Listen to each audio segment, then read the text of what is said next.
নমস্কার বন্ধুরা, রকমারি রান্নাতে আপনাদের স্বাগত। আজকে আমি তৈরি করেছি প্রেসার কুকারে বাঁধাকপি ঘন্ট। অত্যন্ত সুস্বাদু এই বাঁধাকপি ঘন্ট খুবই কম সময়ে এভাবে প্রেসার কুকারে বানিয়ে ফেলা যায়। বাঁধাকপি ঘন্ট বানাবার জন্য নিয়ে নিয়েছি একটা মিডিয়াম সাইজের বাঁধাকপি, 4টে আলু, একটা টমেটো, 1 ইঞ্চি পরিমাণ আদা আর 3-4টে কাঁচা পাকা লঙ্কা। 1 বাটি ফ্রোজেন মটরশুঁটি সঙ্গে নিয়ে নিয়েছি। ফ্রোজেন মটরশুঁটির বদলে ফ্রেশ মটরশুঁটিও ব্যবহার করা যাবে। বাঁধাকপিটা মিহি করে কুচিয়ে নিয়েছি। আলুগুলোকে কেটে জলে ভিজিয়ে রেখে দিয়েছি, এতে আলুটা কালো হয়ে যাবে না। এখানে নিয়ে নিয়েছি 1 চামচ জিরে, 1 চামচ ধনে, 1 চামচ মৌরি, 3টে ছোটো এলাচ, 6টা গোলমরিচ, 2টো দারচিনি আর 2টো তেজপাতা। এবার এগুলো ড্রাই রোস্ট করে নেব। গ্যাসে কড়াই বসিয়ে সমস্ত মশলা এতে ঢেলে দিলাম। এবারে স্লো হিটে হালকা নাড়াচাড়া করে মশলাগুলোকে 1 মিনিট মতো ভেজে নেব।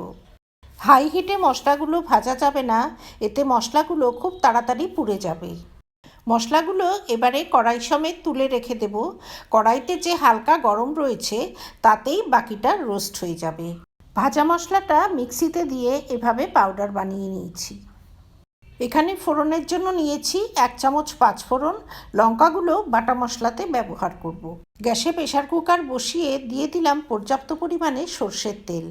এই তরকারিটি সর্ষের তেলেই বেশি ভালো হয়। তেলটা গরম হলে 5 ফোড়নটা এতে দিয়ে দিলাম। কয়েক সেকেন্ড ফোড়নটা ভেজে নিয়ে কেটে রাখা আলুগুলো এতে অ্যাড করে দিলাম। একটা শুকনো লঙ্কা অ্যাড করে দিলাম। আগে অ্যাড করলে লঙ্কাটা পুড়ে কালো হয়ে যেত। আধা চামচ মতো নুন অ্যাড করে দিলাম।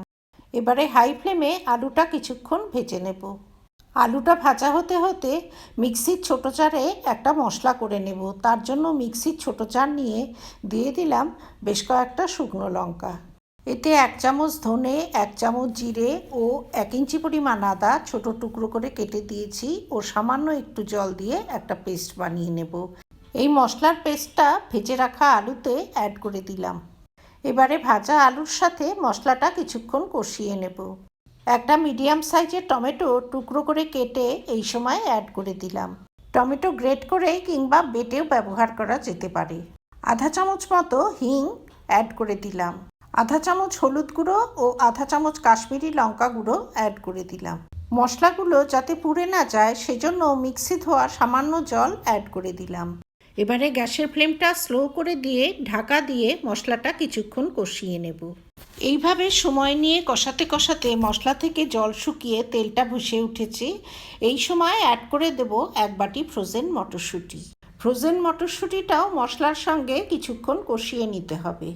মটরশুঁটিটা কিছুক্ষণ কষিয়ে নেবার পর অ্যাড করে দিলাম মিহি করে কুচিয়ে রাখা বাঁধাকপি।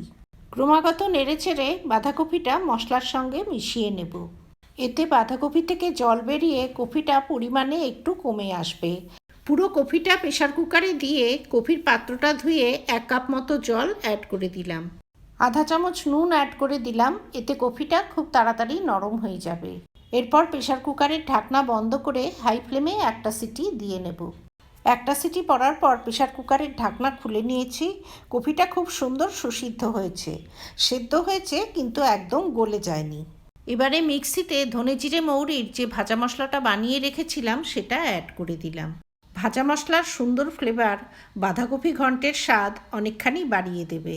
পুরো ভাজা মশলাটাই কপিতে অ্যাড করে দিয়েছি। ভাজা মশলাটা ভালোভাবে মিশিয়ে দিয়ে অ্যাড করে দিলাম 1 চামচ ঘি। ঘি গরম মশলা অ্যাড করার পর কপিটা আর খুব বেশি সময় রান্না করার কোনো প্রয়োজন নেই। এতে বেশ কয়েকটা চেরা কাঁচা পাকা লঙ্কা অ্যাড করে দিলাম।